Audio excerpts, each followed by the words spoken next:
Welcome back to Between Bells. The year of the upset continues with more top-seeded teams falling to underdogs as the Sweet 16 tipped off Thursday night.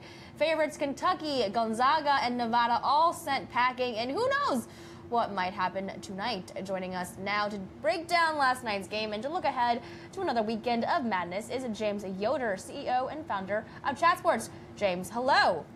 How are you guys? I'm okay. Brad's not doing very well. I think his bracket's completely busted. You were doing a little crying last night. What was the biggest upset for you, James, last night? Well, it's got to be Loyola. Now, they didn't necessarily have the biggest upsets of knocking off a number one or a top seed, but I mean, this is a school that hasn't been to the Final Four in over, the tournament in over 30 years, and so for them to be in the Elite Eight as an 11 seed is just pretty remarkable. And the fact that they keep hitting these game-winning or game-clinching shots in the final minutes is just really remarkable. And so the outside story on them is this sister Jean has kind of taken over the tournament as such an iconic figure that they've really been the story for last weekend, the entire weekend, and then they were definitely the story last night. Fake news, breaking news. I hear Sister Jean and Sister Mary Clarence are very close together and very good friends. Look, I'm just going to cut to the chase. Can the Villanova Wildcats make it all the way through? Can we get it done this year?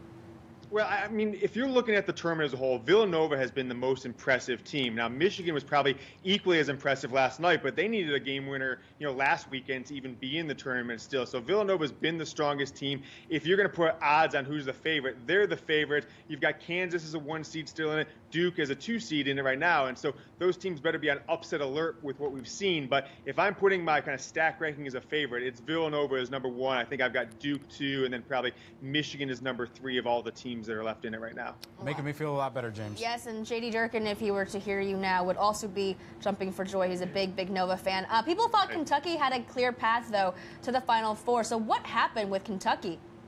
Well, I mean, they ran into a Kansas State team that just plays really good defense, and they weren't doing it on offense what they needed to do. The funny thing about Kentucky is people just basically rode them into the Final Four and maybe even the championship game. If we look at that left side of the bracket, I mean, the top 4 seeds in that region were gone in the opening weekend. Has never happened before. So people just thought, oh, they're going to walk into it. And this Kansas State team, they might be a kind of a Cinderella story of going all the way to the championship game. That left side of the bracket, if they get by Loyola now, they're in the Final Four against a Michigan-Florida State winner who they could definitely beat. So I think they ran into a Kansas State team that is hot with a coach who's been to the tournament a bunch of times in Bruce Weber, and I think they will be a team to be reckoned with tomorrow night. That's the most interesting game for me in the Elite Eight, no matter what happens tonight, is Kansas State, Loyola. You've got such a Cinderella story in Loyola, but then you've got a Kansas State team who no one really appreciated how good they are, how good a defense they play. They're kind of boring, just to say that, nevertheless, but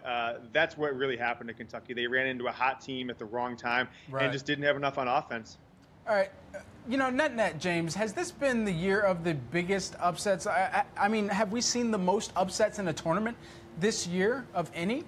Okay, so let's talk about like the Sweet Six or the Elite Eight in general. We're only halfway through the Elite Eight, and already we have a record. We've got 3 teams seeded 9 or higher in the Elite Eight, and they all won last night. So Florida State a 9, Kansas State a 9, and Loyola as an 11 seed. So already you've got the most madness you've ever seen up to the Elite Eight. If the winner of the tournament comes from the left side of the bracket, the teams that played last night, whether it's Michigan, Florida State, Loyola, Kansas State, if one of those teams wins it all, it's going to be the craziest bracket of all time. But if they get into the tournament or get into the Final Four championship game and get blown out by Duke or Villanova, then it kind of breaks, it doesn't break the mold, goes chalk. So I think so far, obviously, has been the craziest weekend and a half we've ever seen. And if it continues, if one of these teams that played last night goes on and wins the whole thing, I think this would be the greatest postseason maybe in sports history, but at least the March Madness. So still need one of these Cinderella teams to win it all for it. I think it to be an all-time tournament, but you've never had a better weekend and a night than we've had so far. Has this cemented or damaged any prospects' chance of making it to the next level, to the league? I mean, we've seen some really big players go out early. Well, I don't know if it's really cemented or turned down anyone's chances to the NBA, but I think reputations have been tarnished a little bit. Just look at look at Arizona with DeAndre Ayton. They went down and kind of got crushed in the first round. A lot of people had them as a, Cinderella, kind of a dark horse to win it all, and he's projected to be the #1 pick. Looked uninterested down the stretch of that, of the second half of their game. So does he have the fire to be a championship level player? I think people are questioning that right now. On the other side, Houston, Rob Gray, their point guard, an appreciated player, but he shows up, drops 39 points in game 1, and then almost takes another upset against Michigan. They needed, Michigan needed that long three-pointer to win it. But Rob Gray's a guy I could see being a pro player that no one is really talking about as a high-level pro prospect before this tournament. James, 40 seconds left. The FBI's NCAA probe, do you think that will get more attention once March Madness is over?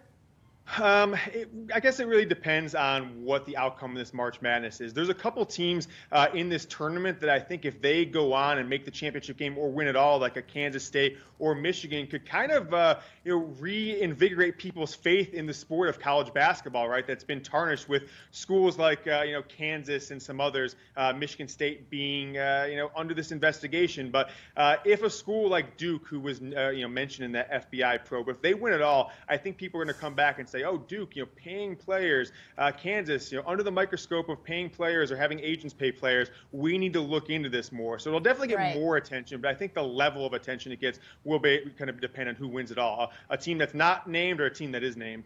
Okay, well, we'll be obviously talking about it as the investigation goes on. James, thank you so much. Have a great weekend. Good luck to your team's CEO and founder of Chat Sports.